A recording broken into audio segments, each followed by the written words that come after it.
बिस्मिल्लाहिर्रहमानिर्रहीम। Welcome all in the physics nutshell. Physics क्या है? फिजिक्स को पढ़ते हैं। फिजिक्स ग्रीक वर्ड है और इसकी जो मीनिंग है इन द इंग्लिश बुक है नेचर के, यानी कि ये नेचर के बारे में इल्म को कहते हैं। Study of nature is called physics. यानी फिजिक्स जो है वो नेचर के बारे में आपको क्या करता है? रहनुमाई फराहम करता है। मतलब इसका ये है कि ये जो हमें फिजिकल वर्ल्ड नज़र आ रहा है और ये फिजिकल यूनिवर्स जो हमें नज़र आ रहा है उसके बारे में इल्म है। अब फिजिकल वर्ल्ड का मतलब क्या है? वो वर्ल्ड जो आप देख सकते हैं उसको फिजिकल वर्ल्ड कहते हैं, या फिजिकल यूनिवर्स जिसको टेलीस्कोप के जरिए मजीद देखा जाता है। इस फिजिकल वर्ल्ड में आपको, नेचर में आपको क्या मिलता है, किस चीज़ के बारे में आप पढ़ते हैं, उनको फिजिक्स जो है आपके लिए क्या करता है? पेश करता है और आपको समझाता है कि फिजिक्स नेचर के बारे में किस तरह आपको अंडरस्टैंडिंग दे रहा है, किस तरह आपको मतलब रहनुमाई फराहम कर रहा है। नेचर में अगर हम देखें तो नेचर में, इस फिजिकल वर्ल्ड में कोई भी चीज़ हमें या तो मैटर के फॉर्म में नजर आएगी, या एनर्जी के फॉर्म में नजर आएगी, या फोर्सेस के फॉर्म में। मैटर कैसे कहते हैं? Any substance that has mass and takes up some space by having volume. यानी मैटर उस चीज को कहते हैं जो कि क्या हो, उसका मैस हो और वो इस यूनिवर्स में, इस पूरे नेचर में कुछ जगह भी घेरती है। जिस तरह हमारा अर्थ जो है वो क्या है? मैस है उसका, और वो क्या है? इसने कुछ जगह भी घेरी है in the universe, in the solar system.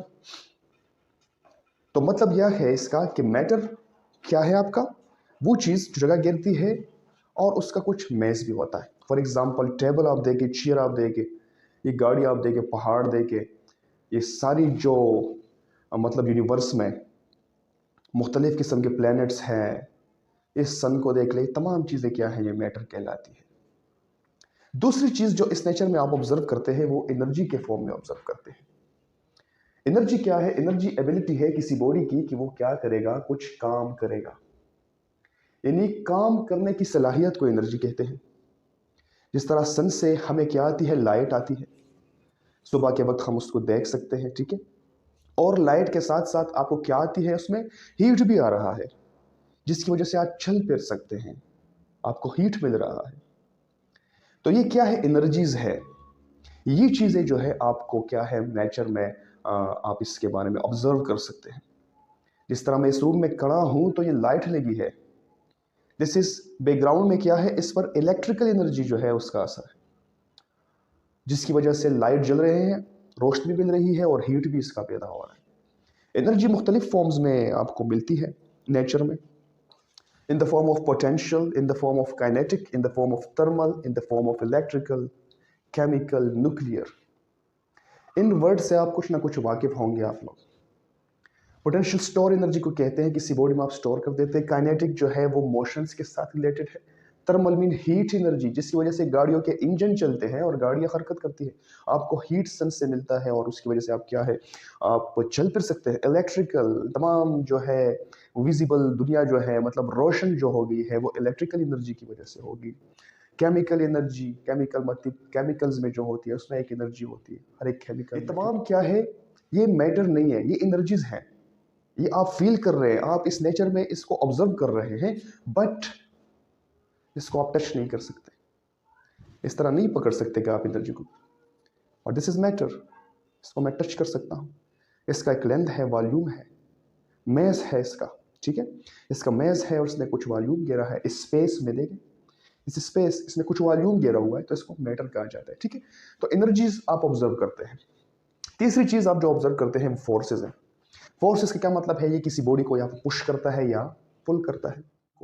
Force produce करते हैं, कभी कभार मोशन प्रोड्यूस कर देते हैं जब अप्लाई होता है, और कभी कभार क्या करते हैं? बॉडी की मोशन को क्या करता है? स्टॉप कर देता है। जिस तरह मैं ये उठा लेता हूं तो मैंने फोर्स अप्लाई किया, ऊपर की तरफ चला गया, फिर नीचे आ गया। क्लियर? तो फोर्स का मतलब क्या है? फोर्स आपका जो है इस कायनात में, इस नेचर में आप इस चीज को भी जो है ऑब्जर्व करते हैं इन the form of what? Gravitational force. जिस तरह मैं खड़ा हूं, ये जो मैं खड़ा हूं ग्रेविटी की वजह से जो है खड़ा हूं, ग्रेविटेशनल फोर्स की वजह से खड़ा हूं। अर्थ में क्या है, ग्रेविटी है। ठीक है, जिस तरह ये चाक मैं उठा देता हूँ तो अर्थ के कशिश की वजह से ये जो है क्या हो जाता है, नीचे की तरफ आता है, नीचे की तरफ हरकत करते हैं। तो ये चीज़ें ऑब्जर्व करने को मिलती है, इसके बारे में पढ़ना हमें पड़ता है। इलेक्ट्रोमैग्नेटिक फोर्स, जिस तरह मोबाइल के सिग्नल्स, ये इलेक्ट्रोमैग्नेटिक वेव्स जो आ रही है उसको देखिए, इलेक्ट्रोमैग्नेटिक फोर्स आप ऑब्जर्व करते हैं, या इलेक्ट्रोमैग्नेटिक फोर्स आप मैग्नेट में या इलेक्ट्रिक वायर्स में, मतलब जब करंट जाता है वहाँ पे ये फिनोमेना, ये फोर्सेस आपको मिलती है, जिसकी वजह से आपको लाइट मिलती है, बिजली मिलती है। ठीक है, वीक न्यूक्लियर फोर्सेस, मतलब एटम्स में जो न्यूक्लियन है, न्यूक्लियन का मतलब क्या है कि जो न्यूट्रॉन और प्रोटॉन है, इनके दरमियान जो है फोर्सेस को, ये nuclear forces, weak nuclear, strong nuclear forces, strong जो है न्यूक्लियन के दरमियान है, और वीक जो है वो सबएटॉमिक पार्टिकल जो इसके हैं उनके दरमियान फोर्सेस। मेरा कहने का मकसद ये है, इन तमाम चीज़ों को एक्सप्लेन करने का मकसद ये है कि ये हमें नेचर में जो है स्टडी करनी पड़ती है, और नेचर में हमें ये चीज़ें मिलती है। या तो कोई चीज़ हम मैटर के फॉर्म में ऑब्जर्व करते हैं, ठीक है, जब सारे यूनिवर्स में पता नहीं कितना मैटर अल्लाह ने बनाया है। कुछ मैटर हम देख सकते हैं जिसको लाइट उस पड़ती है, और कुछ मैटर हम नहीं देख सकते हैं लेकिन वो मौजूद है, उसको डार्क मैटर कहते हैं। एनर्जीज बाज हमें फील होती है, इसमें भी होती है डार्क एनर्जीज एंड जो एनर्जीज आप, ठीक है। तो ये तमाम चीज़ें जो है ये आपको नेचर में मिलती है। मतलब जब नेचर को आप स्टडी करते हैं, तो आप जब इन चीज़ों को स्टडी करते हैं तो इसका मतलब ये है कि आप फिजिक्स को पढ़ रहे हैं, ठीक है। लेकिन यानी कि आप फिजिक्स को स्टडी कर रहे हैं, तो फिजिक्स का जो डिफाइन हम करेंगे वो किस तरह करेंगे कि physics is a natural science. ये एक नेचुरल साइंस है जिसमें हम स्टडी करते हैं मैटर को, किसको, मैटर को, इट्स मोशन, इसके मोशन को, एंड बिहेवियर, और इसका जो बिहेवियर है किस तरह ये बिहेव करता है। ये मोशन करता है तो किस तरह मोशन करता है, ठीक है, सर्कुलर करता है या कोई और इलिप्टिकल टाइप की करता है, मतलब जैसे एक को देखे इस तरह की है। तो इसको पढ़ा जाता है, इसके बिहेवियर को पढ़ा जाता है, इस मैटर को स्टडी किया जाता है, ठीक है, किसमें, स्पेस एंड टाइम में। मतलब ये पूरी कायनात जो है, जो अल्लाह ने बनाई है, ये गैलेक्सीज जो है, ये तमाम जो मैटर्स, ये तमाम सर्कुलर फॉर्म में स्पेस में क्या कर रहे हैं, हरकत कर रहे हैं, ठीक है।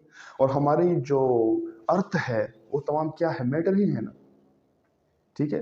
वो किस में हरकत कर रहा है, इस तमाम स्पेस में, तमाम जो ये मटेरियल पार्टिकल है, तमाम मटेरियल पार्टिकल स्पेस में हरकत कर रहे हैं। स्पेस का मतलब क्या है कि 3 डायमेंशन, लेंथ, विड्थ, हाइट, ये तमाम चीज़ें एक बॉडी की क्या है आपको जब नज़र आती है, इसको हम स्पेस में डिस्कस करते हैं।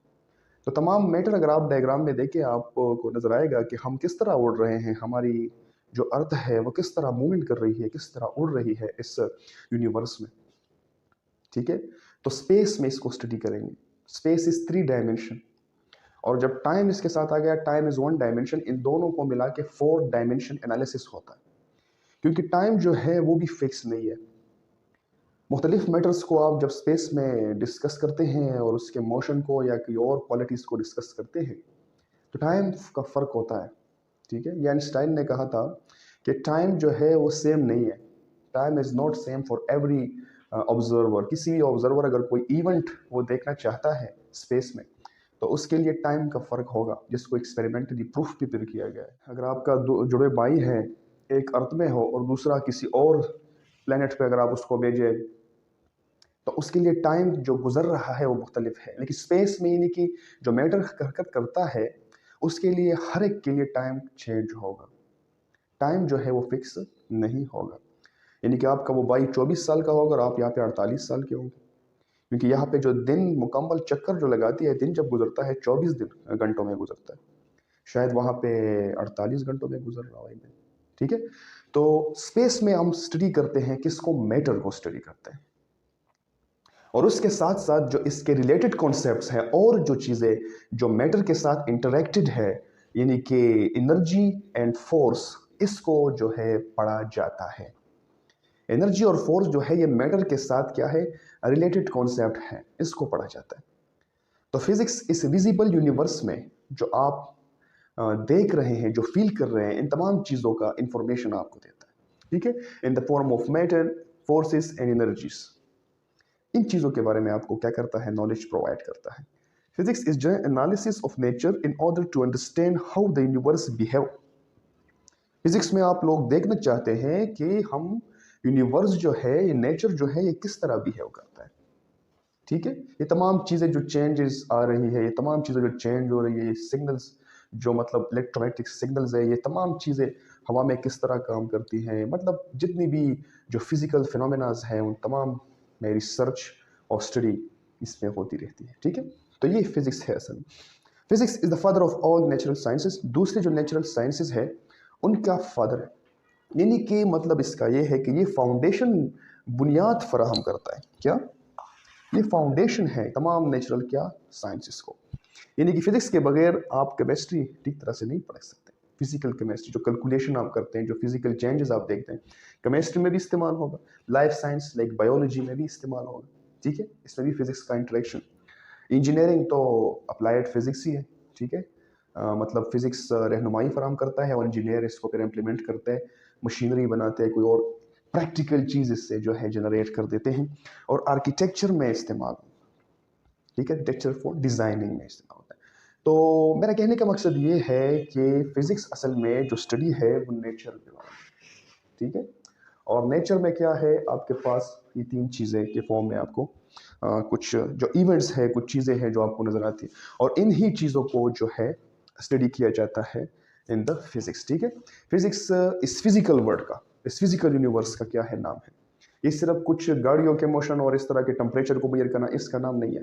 ठीक है, एक सिर्फ ये तमाम ये जो आपको नज़र आते हैं कुछ फैक्ट्स वगैरह, इसका नाम नहीं है, बल्कि ये मुकम्मल यूनिवर्स के बारे में जो है रिसर्च है, स्टडी है। ठीक है, इस यूनिवर्स में जो भी चीज़ें मतलब है उसको पढ़ा जाता है, जिसमें मटीरियल पार्टिकल इन्वॉल्व है, जिसमें चेंजेस जो है वो इन्वॉल्व है, उसका जो है नाम क्या है, फिजिक्स है। ठीक है, आई होप कि आप लोगों को कुछ ना कुछ बैकग्राउंड क्लियर हो चुका होगा। ओके तो स्टूडेंट्स, फिजिक्स को आप इस तरह भी डिफाइन कर सकते हैं कि आपने पढ़ा भी होगा, आपके 9th क्लास में 10th क्लास में ये डिफिनीशन लिखी होती थी। ठीक है, study of matter, energy and there mutual relationship. Matter और एनर्जी के बारे में मैंने आपको बता दिया, लेकिन इसके म्यूचुअल रिलेशनशिप्स का मतलब क्या है। ठीक है, म्यूचुअल रिलेशनशिप का मतलब ये है आइंस्टाइन ने एक इक्वेशन जो है डिराइव किया था, ज़्यादातर लोग इसको डिस्कस करते हैं म्यूचुअल रिलेशनशिप में। इसमें जो है ये ई जो है ये एनर्जी है। ठीक है, एम इज द मास, और ये जो सी है this is called speed of the light. इसकी जो वैल्यू है वो कांस्टेंट है। ठीक है, दिस इज द 3 × 10⁸ मीटर पर सेकेंड। असल में इंटरेक्शन है दोनों में। ठीक है, मैटर और एनर्जी में क्या है, इंटरेक्शन है, और ये आइंस्टाइन जो है साइंटिस्ट, उसने ये इक्वेशन डिराइव करके बता दिया प्रैक्टिकली, फिर इसको इम्प्लीमेंट भी किया गया। ठीक है, कि एनर्जी और मैस जो है ये आपस में क्या है, इक्वल चीज़ें हैं। जो मैस है वो एनर्जी की क्या है, एक फॉर्म है। फॉर एग्जांपल मैं एक पत्थर उठाता हूँ और फेंक देता हूँ, आपके सर पे लगेगा तो आपको दर्द फील होगा कि नहीं होगा, होगा ना। ठीक है, मतलब मैस ने क्या किया, मेस की वजह से आपको दर्द फील हो रहा है ना, मैंने फेंक दिया, तो मेस तो कन्वर्ट नहीं हुआ ना एनर्जी में, पत्थर तो आपके साथ ही पड़ा है, लेकिन आपको तकलीफ तो थोड़ी सी हो गई है ना। तो मतलब इसका ये है कि ये मेस जो मैंने फेंका है और इसने आपको तकलीफ दी, तो ये भी एक एनर्जी है। ठीक है, ये जो है कहलाता है interaction between the two, mess and energy. ठीक है, आइंस्टाइन ने कहा था कि अगर आपके पास 1 kg मेस हो, उसने फिर ये भी मजीद कहा कि अगर आपके पास बॉडी का जो मैस है वो 1 किलोग्राम है, क्लियर, तो उसमें कितनी एनर्जी होगी, energy according to this equation, mass को मैंने 1 पुट कर दिया और इसकी वैल्यू जो है वो दिस, इसका आपने स्क्वायर लेना है, तो E is equal to this is 9 and this is a very big amount of energy. ठीक है, मैस ने कितनी प्रोड्यूस की, इतनी अमाउंट ऑफ एनर्जी प्रोड्यूस की। ये जो इक्वेशन है ये सिर्फ इक्विवेलेंसी को शो करता है, यहाँ पे कोई कन्वर्जन मरवर्जन नहीं है। बाज लोग रॉन्ग स्टेटमेंट इसके बारे में देते हैं कि एनर्जी जो है वो मैस में कन्वर्ट हो गई और मैस एनर्जी में कन्वर्ट हो गया। ये गलत है, कोई भी मैस एनर्जी में कन्वर्जन मरवर्जन नहीं है। ये तो फिर आप law of conservation of mass and energy को क्या कर रहे हैं, डिस्ट्रॉय कर रहे हैं। मैस जो है कभी भी इस तरह कन्वर्ट नहीं होता एनर्जी में, बल्कि उसने कहा था कि एनर्जी और मैस का ताल्लुक है। ठीक है, और ये ताल्लुक उसने फिर एटॉमिक बॉम्ब की शक्ल में हमारे सामने आ गया। दिस इज द मैस और ये एटॉमिक बॉम्ब। ठीक है, जब ब्लास्ट हो जाता है तो क्या प्रोड्यूस करता है? For example this is 1 kilogram uranium. तो ये क्या हो गया, इससे क्या बन गई? This is huge amount of energy. ठीक है, ये क्या देता है आपको? हीट। जो भी इसके दरमियान आएगा वो जल जाएगा। Next, chemicals, chemicals energy. ठीक है, एंड कुछ ना कुछ क्या है? लाइट। इन तीनों को अगर आप मिलाएंगे, कंबाइन करेंगे, तो फिर क्या आएगा आपके पास? वही मैस आएगा। ठीक है, यानी कि कन्वर्ट नहीं होगा, परमानेंट कन्वर्जन नहीं है, बल्कि आप इससे क्या कर रहे हैं? आप इससे एनर्जी ले रहे हैं। और ये एनर्जी आपको किसने दी? ये आपको मैस ने दी। This is the atomic bomb. अगर ब्लास्ट हो जाए तो पूरा केपीके आपका क्या हो गया? आधा केपीके आपका डिस्ट्रॉयड। ठीक है, तो ये जो है एटॉमिक बॉम्ब की शक्ल में इस इक्वेशन से क्या हो गया? फिर इस इक्वेशंस को एटॉमिक बॉम्ब की शक्ल है, हमने क्या किया? फिर देख लिया कि वाकई मैस से बहुत huge amount of energy produce होती है। तो ये थोड़ा सा क्या है, दोनों में म्यूचुअल रिलेशनशिप को उसने बता दिया है। अच्छा, रॉन्ग स्टेटमेंट इसके बारे में क्या है कि कोई कन्वर्जन नहीं होती। ठीक है, सबसे पहले आपने ये जानना है। सेकंड, लोग कहते हैं कि अगर कोई बॉडी स्पीड ऑफ लाइट के साथ जाएगी, सी के साथ जाएगी, तो अब वो एनर्जी में कन्वर्ट हो जाएगी। ये भी गलत है। कोई भी बॉडी स्पीड ऑफ लाइट के साथ अगर जाएगी वो एनर्जी में कन्वर्ट नहीं होगी, क्योंकि हाँ, मैस कन्वर्ट कभी नहीं होता एनर्जी में। ठीक है, मैस इज कांस्टेंट एवरीवेयर। असल में ये इक्वेशन जो है ये रेस्ट, जब बॉडी रेस्ट में होगी तब अप्लाई होगा। मतलब इसका इक्वेशन का मोशन के साथ कोई ताल्लुक ही नहीं है। ठीक है, मोशन के साथ इस इक्वेशन का कोई ताल्लुक ही नहीं है, तो फिर किस तरह आप बात कर रहे हैं कि स्पीड ऑफ लाइट के साथ अगर बॉडी जाएगी तो वो एनर्जी में कन्वर्ट हो जाएगी। तीसरी चीज़ जो मैंने यूट्यूब पर एक वीडियो देखी, उसमें वो बता रहे थे कि फरिश्ते रोशनी की रफ्तार से जाते हैं, तो ये कंप्लीटली गलत है। ठीक है, एक तो गलत होता है, एक कंप्लीटली गलत होता है। साइंटिस्ट ने प्रूफ किया है, साइंटिस्टों ने प्रूफ किया है कि एक गैलेक्सी से दूसरी गैलेक्सी पे अगर आप जाएंगे तो आपको मिलियंस सोलर ईयर्स लगते हैं। ये गैलेक्सी जब आपस में मिलते हैं तो बिलियन गैलेक्सीज होती हैं। ये फिर क्लस्टर यूनिवर्स बना देते हैं। ठीक है, ये बहुत से गैलेक्सीज, मतलब ये है कहकशाएं, हमारी जो मिल्की वे गैलेक्सी है, ये जब आपस में मिल जाती है तो ये यूनिवर्स बना देती है। यूनिवर्स जब आपस में मिल जाते हैं उससे क्लस्टर बनते हैं। क्लस्टर बहुत, फिर बिलियन बिलियन बिलियन क्लस्टर है, अल्लाह को ही पता है। ठीक है, वो जब मिलते हैं तो सुपर क्लस्टर बना देते हैं। ठीक है, और पता नहीं सुपर क्लस्टर के बाद क्या है। ठीक है ना, तो एक क्लस्टर से दूसरे क्लस्टर पे अगर आप जाएंगे तो आपको ट्रिलियन सोलर ईयर्स लगते हैं। ये सोलर ईयर क्या है? शमसी साल। ये साल नहीं जो 365 दिन का होता है। ठीक है, जिसमें एक साल में रोशनी जो है इतना फासला कवर कर लेती है, उसको शमसी साल कहते हैं। तो रोशनी की रफ्तार को देखे और उसके बाद एक साल में उसका फासला, और फिर ट्रिलियन ईयर का फासला। तो मतलब एक फरिश्ता जब आएगा, अल्लाह के महबूब बंदों को अल्लाह का मैसेज जब लाएगा, तो उसको ट्रिलियन साल लगेंगे? वो तो डायरेक्टली आ जाते थे। ये जो गैब का इल्म है उसको साइंस के साथ मर्ज ना करे। साइंस मटेरियल पार्टिकल का इल्म है, जो नजर आ रहा है, जो विजिबल है। गैब को साइंस के साथ मत मिलाइए। ठीक है, दीन का इल्म दीन वालों से सीखे, साइंस का इल्म साइंस वालों से सीखे। गलत इंफॉर्मेशन ना फैलाए, ये सबसे बड़ा गुनाह है। और जब भी आप कोई इल्म हासिल करते हैं तो उसका रेफरेंस देखें। अगर दीन वाले आपको कोई हदीस सुनाते हैं, या आजकल टिकटॉक पर लोग कहते हैं हजरत मोहम्मद सल्लल्लाहु अलैहि वसल्लम ने फरमाया, तो किस रेफरेंस पे आप बात कर रहे हैं? ये कौन सी हदीस है? रेफरेंस का जरूर पूछिए, उसके बाद शेयर कीजिए। जो भी चीज आप गेन करते हैं नॉलेज, तो उसका रेफरेंस जरूर देखें कि किसने ये बात कही है। साइंस भी अगर आप सीखते हैं तो रेफरेंस दे क्या करें। ठीक है, विदाउट रेफरेंस कोई बात ना करें, आपका फायदा होगा, गुनाह से आप बचेंगे। Is it clear?